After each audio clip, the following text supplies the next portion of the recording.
Meus amigos, meus irmãos, sejam todos bem-vindos ao Evangelho no Lar, promovido pelo Grupo Espírita Garimpeiros da Luz, aqui em Natal, Rio Grande do Norte. É com muita alegria que aqui retornamos a cada semana para o nosso encontro. O encontro com Jesus, o encontro da família com o Mestre, esse encontro semanal, maravilhoso, pela oportunidade de pararmos para pensar nos ensinamentos que o Cristo nos ensinou. Não vamos esquecer a água, o recipiente com água a ser fluidificada durante a nossa reunião de estudo pelos guias espirituais. E no final, devemos ingeri-la com muita fé, com muito respeito, para que ela tenha em nós o resultado que necessitamos. Esse nosso encontro é um encontro muito importante, como dizem os espíritos benfeitores, levar luz às nossas vidas, nossos lares. Então, se inscreva em nosso canal, comente, compartilhe, participe desse projeto de divulgação dos ensinamentos de Jesus, de divulgação da importância da prática do Evangelho no lar. Vamos ficar empenhados, nesse projeto, vamos assim dizer, na contribuição na seara do Senhor Jesus. Então, dando início, nós vamos fazer a nossa leitura preparatória. O livro é o livro Pão Nosso, ditado pelo Espírito Emmanuel a Chico Xavier. A mensagem a 159. A posse do reino. Confirmando os ânimos dos discípulos, exortando-os a permanecer na fé e dizendo que por muitas tribulações nos importa entrar no reino de Deus. Registro encontrado nos Atos dos Apóstolos, no capítulo 14, versículo 22. O Evangelho a ninguém engana em seus ensinamentos. É vulgar a preocupação dos crentes tentando subornar as forças divinas. Não será, no entanto, ao preço de muitas missas, muitos hinos ou muitas sessões psíquicas que o homem efetuará a sublime aquisição de espiritualidade excelsa. Naturalmente, toda prática edificante deve ser aproveitada por elemento de auxílio. No entanto, compete a cada individualidade humana o esforço iluminativo. A Boa Nova não distribui indulgências a preço do mundo e a criatura encontra inúmeros caminhos para a ascensão. Templos e instrutores se multiplicam e cada qual oferece parcelas de socorro ou assistência no serviço de orientação. Contudo, a entrada e posse na herança eterna se verificarão por meio de justos testemunhos. Isso não é acidental. É medida lógica e necessária. Não se improvisam estátuas raras sem golpes de escopro, como não se colhe trigo sem campo lavrado.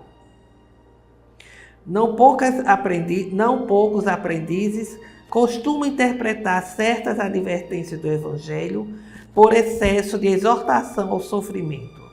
No entanto, o que lhes parece obsessão pela dor é imperativo de educação da alma para a vida imperecível.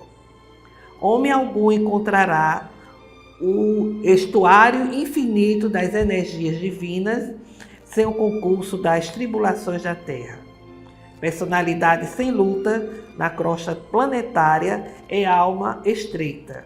Somente o trabalho e o sacrifício, a dificuldade e o obstáculo como elementos de progresso e autossuperação podem dar ao homem a verdadeira notícia de sua grandeza.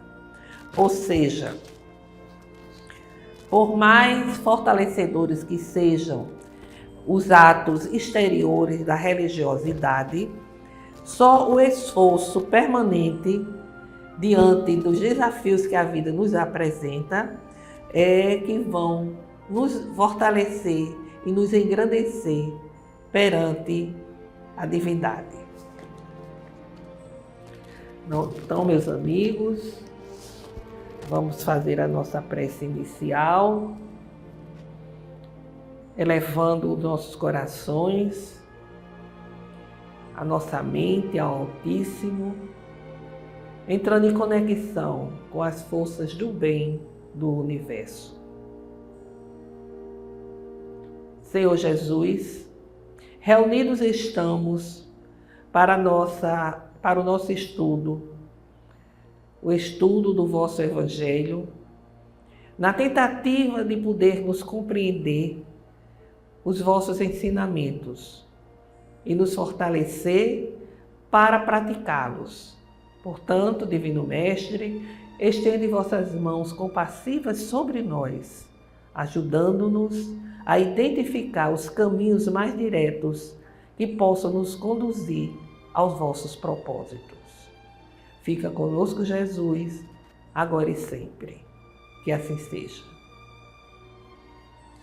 Bem, meus amigos, nós estamos, desde janeiro, fazendo o Evangelho, estudando as virtudes humanas, ou seja, aquelas potencialidades que a gente chama do bem, né, do bom, do belo, do perfeito, que Deus colocou em cada um de nós em germe, para que pudéssemos desenvolver essa essência, esse germe, essas virtudes, que são as virtudes que nos fazem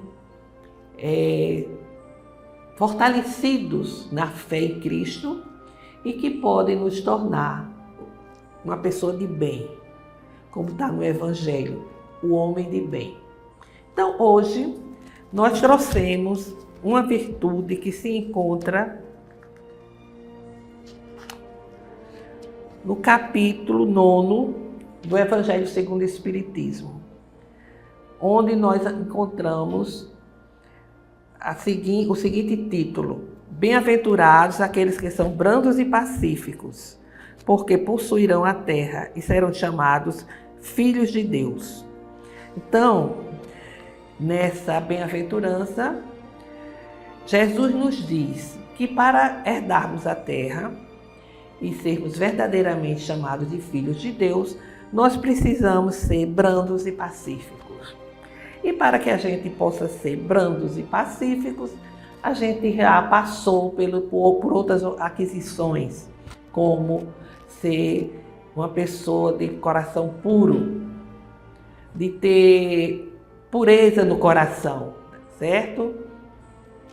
De termos nos libertado do egoísmo, o egoísmo que é a grande chaga da humanidade, né, que nos conduz a outras e outras tantas imperfeições, né? Então, é necessário compreender essa pureza de coração. E que Jesus também nos fala da pobreza de espírito, se referindo à libertação exatamente de todo o egoísmo, né? De todo o orgulho, de toda a vaidade. E nesse capítulo dos corações, aliás, dos brandos e pacíficos, nós encontramos nas instruções dos Espíritos, a instrução do Espírito Lázaro, que nos fala da afabilidade e doçura. Que no mundo de hoje, a gente acha ser incoerente ter essa virtude, viver essa virtude, afabilidade e doçura. Imagine que Jesus, nos seus ensinamentos, naquela época, que exortava exatamente o amor, o perdão, num contexto em que essas esses sentimentos eram sentimentos considerados de uma pessoa fraca. Amor, por exemplo, era considerado um sentimento feminino, de fraqueza. E ele veio naquele contexto de tantos conflitos, de tantos desafios e contradições, dar sua mensagem, nos falando desse amor, da brandura, né? Da brandura, da paz, da pessoa ser uma pessoa pacífica. E é dentro desse contexto que o espírito Lázaro, ele vai deixar a sua instrução. E ele nos diz o seguinte, vejamos o que extraímos da sua mensagem. Nessa instrução, ele começa a falar da benevolência e nos diz que é necessário ter benevolência para com o nosso próximo, porque a benevolência é fruto do amor ao próximo. E ela se manifesta, a benevolência, pela afabilidade e a doçura. E ele diz, Lázaro, que toda pessoa afável e doce não é verdadeiro, que nem toda pessoa afável e doce seja uma pessoa benevolente. Por quê? Porque muitas vezes há aquela doçura, a pessoa está sendo afável, mas só na aparência. Não tem nada na essência, nada de verdadeiro no íntimo do ser. E uma vez, dependendo das situações, essa pessoa pode até ser desmascarada perante os outros, né? A pessoa termina revelando o seu verdadeiro caráter. Mas ele diz que a cortesia é importantíssima na área dos relacionamentos humanos, né? A pessoa ser cortês, a pessoa ser educada, afável. É até uma questão de elegância, né? A pessoa elegante é aquela pessoa que sabe ser cortês, que sabe exatamente ter relações de amizade, relações pautadas na cortesia, por que não dizer na doçura? Por que isso acontece? Ele nos diz, na maioria das vezes, essa cortesia também pode ser aparente, que é uma educação que a pessoa expressa para obter vantagens e satisfação de interesses outros. Aquilo não é verdadeiro, aquilo não é espontâneo. Não há um desinteresse, pelo contrário. Existe por trás todo um interesse pessoal, todo um interesse particular. Tudo não passa de máscara exterior, de uma roupagem que dissimula as deformidades interiores, ou seja, as imperfeições. A pessoa tem um controle para não ser verdadeiro, porque precisa ser conveniente para chegar aos seus objetivos. As palavras cordiais são válidas nos relacionamentos, devendo estar, porém, em consonância com a nossa essência, com os bons sentimentos e com gestos que justifiquem, principalmente, as atitudes de auxílio ao próximo. O espírito Lázaro lembra que há criaturas que têm sorriso nos lábios, mas o coração está cheio de veneno. Aquelas pessoas traiçoeiras, aquelas pessoas covardes, falsas, que traem. A gente tem inúmeros exemplos se parar para pensarmos no nosso campo de relacionamentos, né? São afáveis pela frente, mas por trás são peçonhentas e quando estão por trás e mordem a menor contrariedade. Isso mesmo. Aquelas pessoas têm palavras afáveis na frente, mas por trás, quando a pessoa não está, o veneno é solto, aí vem os comentários maldosos, a pessoa vai dizer exatamente o que pensa daquele que não está mais ali na frente, aquele que se retirou. São pessoas realmente venenosas, são pessoas realmente contrárias a tudo que diz respeito ao bem. A pessoa está sempre preparada para olhar apenas as deformidades do outro, as imperfeições do outro, expandindo os erros daquela pessoa por aí afora. É exatamente a criatura que traz em si uma essência deformada mesmo, uma pessoa, poderíamos dizer, perigosa, né? Que a gente não sabe muitas vezes com quem está lidando, por isso é necessário muito cuidado, orar e vigiar. Inclusive ele diz algo aqui muito interessante, que essas pessoas geralmente, elas são tão traiçoeiras que sempre agem para denegrir o outro. E se tiver alguma contrariedade, a situação fica mais séria, né? Sempre somos afáveis, cordiais, amigáveis, quando os nossos interesses estão sendo atendidos, quando os nossos propósitos estão sendo concretizados. Mas na menor contrariedade, então, vem à tona exatamente o que nós somos. E ele coloca aqui sobre os tiranos domésticos, que ele diz: aparentemente benignos, no entanto fazem sofrer a família e seus subalternos. São verdadeiros déspotas.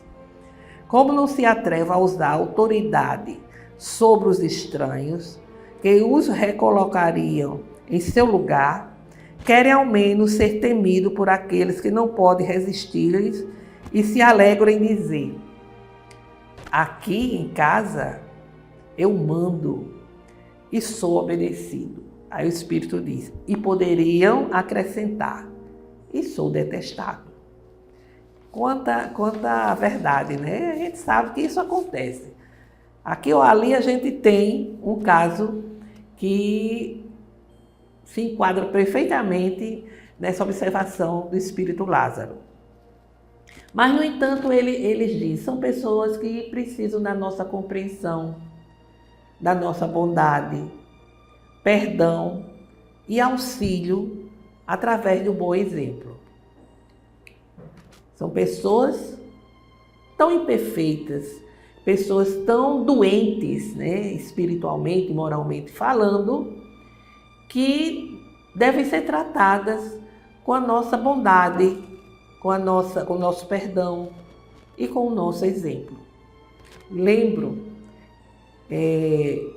de uma senhora que vivia uma situação meio parecida com essa.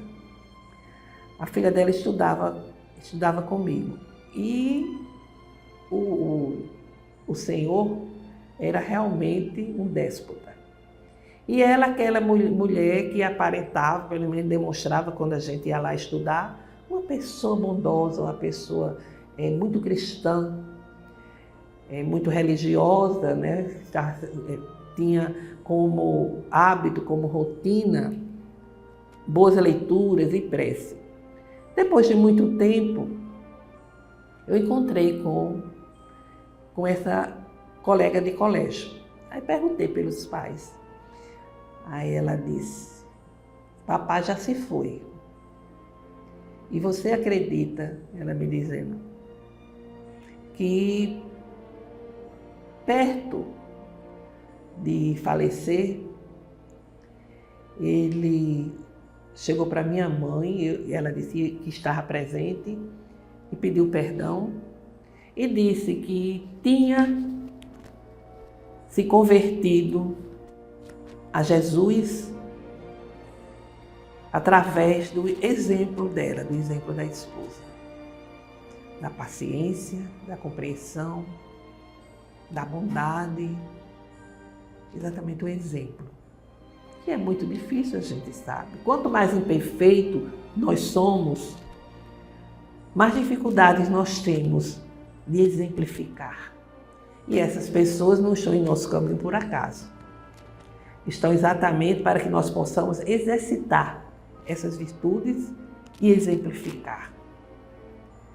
E realmente eu achei assim um testemunho, né, que ela achei interessante, porque a gente conversando, eu disse que tinha me tornado espírita, ela disse que simpatizava muito com a doutrina, mas que continuava nas fileiras católicas por uma questão até de tradição da família. E é interessante, meus amigos, que todos nós gostamos de ser bem tratados. Gostamos do respeito, gostamos de receber bondade, compreensão, tolerância, que as pessoas tenham paciência com as nossas imperfeições, que as pessoas nos vejam não apenas como um ser imperfeito, mas que nos vejam também com qualidades, porque a criatura humana, ela não consegue ver além das aparências. Ela vê o que está exposto, o que nós somos de imperfeitos. Mas aquilo que nós já adquirimos em termos de essência, parece que não é visto, não é valorizado. Talvez porque, se nós somos tão imperfeitos, não conseguimos ver a essência de bondade que o outro possua já, que o outro já tenha desenvolvido. E é contraditório que, ao mesmo tempo em que queremos ser bem tratados, queremos ser valorizados, queremos receber doçura, afabilidade dos outros, não agimos dessa forma com o nosso semelhante. Somos os primeiros a jogar a pedra, quando aquele irmão nosso, que pode estar ali na família, na parentela, no ambiente de trabalho, quando ele comete um erro, um deslize. E nós não conseguimos dar a esse irmão aquilo que tanto desejamos que os outros nos façam. Sim, porque todos nós somos imperfeitos. Há um momento em que vamos errar, há um momento em que vamos nos enganar. E aí, como seria bom se as pessoas ao nosso redor oferecessem um ombro amigo, estendessem sua mão, compreendesse, tivesse paciência, tivesse tolerância. E, no entanto, o que a gente vê é que somos contraditórios nesse momento e que desejamos um tipo de acolhimento dos nossos semelhantes e não agimos da mesma forma. E isso acontece em toda parte. Em casa, como às vezes somos tão rígidos com o irmão, às vezes com o pai, com a mãe, no ambiente do trabalho, na casa espírita. Quem não já viu irmãos nossos serem tratados com tanta rigidez, com tanta incompreensão, como se esse nosso irmão fosse um ser perfeito, fosse um ser que não tivesse as suas necessidades humanas. Quantas vezes é alguém que está lutando para vencer a si mesmo, para superar as suas más inclinações. E, no entanto, quando se precipita, quando erra em algum ponto, não encontra dos companheiros da casa essa compreensão, essa tolerância. Aí vem o julgamento, vem a exclusão ali daquela convivência. A pessoa começa a se sentir excluída mesmo. Não sabe por que os outros já não trazem mais um sorriso nos lábios para ela, já não mais lhe dirigem a palavra. Estão diferentes, estão frias. E isso é um sofrimento muito grande E isso não é uma atitude cristã, muito menos espírita. Então, meus amigos, o Espírito Lázaro nos diz que nós nos tornamos uma alma intolerante, quando, na verdade, deveríamos manter um estado de tolerância, de ternura, de afabilidade e doçura, resultando num clima de equilíbrio. E quando a gente pensa em tudo isso, a gente conclui que é porque nós não valorizamos esses aspectos. Se valorizássemos o aspecto da tolerância, da ternura, da afabilidade, ser afável, ser doce para com o outro, no olhar, na palavra, em um gesto, e nos tornamos assim solvinas do coração, porque é a oportunidade de darmos o que verdadeiramente nos pertence, que é o sentimento, que é a nossa vibração. Aquela doçura não é aquela coisa piegas, não é isso. Não é aquela coisa assim, meio pegajosa, não. A doçura de saber ouvir, de saber orientar e muitas vezes de saber até calar, para que o outro possa falar e expressar suas dores. Então ele nos diz aqui que quando não agimos assim, com ternura, com afabilidade, com doçura, é porque não valorizamos esses aspectos. Eles ainda fazem parte de nossas aspirações, porque a partir do momento em que tivermos como objetivo o desenvolvimento de uma vida interna rica, certamente conseguiremos movimentar a nossa alma, as nossas emoções. Ou seja, eles ainda não fazem parte das nossas aspirações. Não fazem parte. Porque a partir do momento em que fizerem parte das nossas aspirações, então nós iremos movimentar, como eles dizem aqui, nós vamos conseguir movimentar todos esses aspectos em nossa alma e assim em nossas emoções. Receberemos assim da espiritualidade amiga, quem nos assiste, quem nos acompanha, os recursos necessários para que possamos desenvolver esses sentimentos que fazem parte do nosso eu mais profundo. Se ficarmos intolerantes, incompreensivos, impacientes, nosso campo emocional se atrofia, por ser contrário ao mecanismo natural, e será expressado na forma de carência. Ao contrário, quando mais damos amor, quanto mais trabalhamos no bem, nosso campo emocional se dilata e nos sentimos plenos, porque está se processando o dinamismo das nossas emoções. Veja como é importante a aquisição das virtudes, né? Termos essas aspirações maiores como propósitos de vida.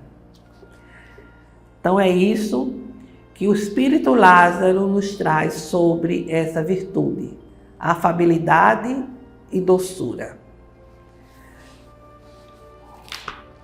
Façamos agora, meus amigos, meus irmãos, as nossas vibrações, que significa emitir um pensamento, um sentimento de amor, de perdão, de fé, de esperança, de saúde, porque essas vibrações criam ondas que nos envolvem e que podem chegar até os nossos irmãos necessitados.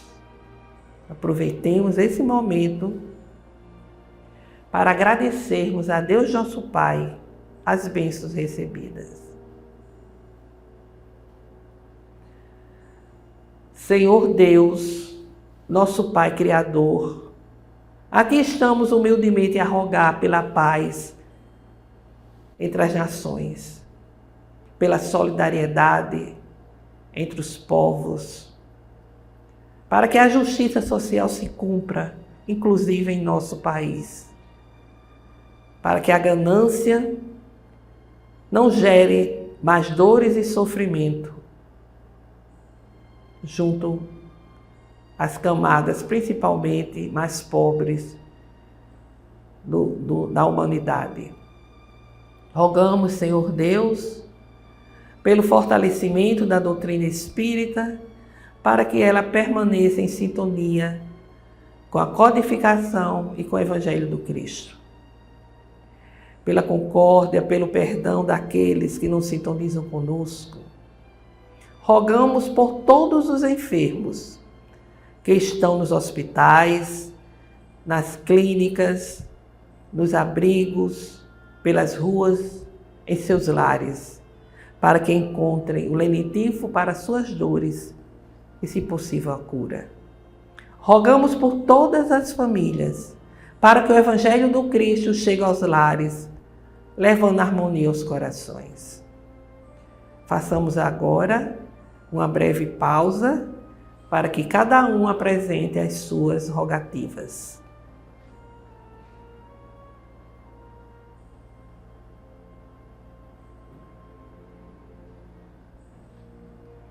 Recebei, Senhor Deus, as nossas rogativas e derramai vossa graça sobre todos nós, para que ela nos envolva, nos fortalecendo e iluminando os nossos caminhos com fé e esperança. Pai nosso que estais em toda parte, glorificado e santificado seja o vosso nome, no louvor de todas as criaturas. Venha a nós o vosso reino, seja feita a vossa vontade, acima dos nossos desejos, aqui na terra e em todos os ciclos espirituais. O pão do corpo, o pão do espírito, dai-nos hoje. Perdoai, Senhor, as nossas dívidas, ensinando-nos a perdoar os nossos devedores, com esquecimento de todo o mal, não permitindo que venhamos a cair nas tentações das nossas próprias inferioridades. Livra-nos, Senhor, de toda maldade, pois vosso é o reino, o poder e a glória para sempre. Que assim seja. Com esta prece, encerramos o Evangelho de hoje, desejando a todos saúde e paz. Até breve.